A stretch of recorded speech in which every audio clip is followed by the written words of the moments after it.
काय परिस्थिती आठवल्यावरच माझं मला माहिती आहे. तर मी बी जिद्दची काठी सोडली नाही. तासगाव तालुक्यातील शेतकरी श्री सुहास पाटील बलदान 125 या 100% सेंद्रिय खताच्या मदतीने घेत आहेत एकरी तब्बल 100 टन उत्पादन. ते वापरतोय एक नंबर रिझल्ट आहे.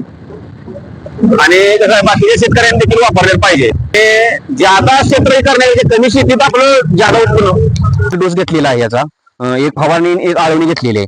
आणि ह्या मातीचा जी पोत आहे रासायनिक खतांचा हे होतो या, आणि ह्या डोसमुळे सेंद्रिय ह्याच्यामुळे माती भुसभुशीत राहते आणि मुळी एक नंबर चालते.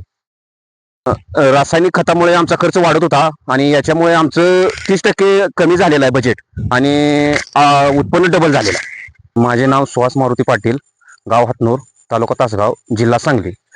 माझी ही लागण जून मधली आहे 2024ची. बलदंड 125 याची मी 2 फवारणी 2 आळवणी घेतलेली आहे. त्याच्यामुळे ह्याचा रिझल्ट एक नंबर आलेला आहे मला. एकरी ॲव्हरेज माझं 100 टनाचं टार्गेट आहे. असं म्हणजे कधीच ऊस येत नव्हता, कारण का आम्ही रासायनिक खते हे बऱ्यापैकी वापरत होतो. जसे हे ट्रीटमेंट घेतल्यापासून चांगला रिझल्ट आलेला आहे.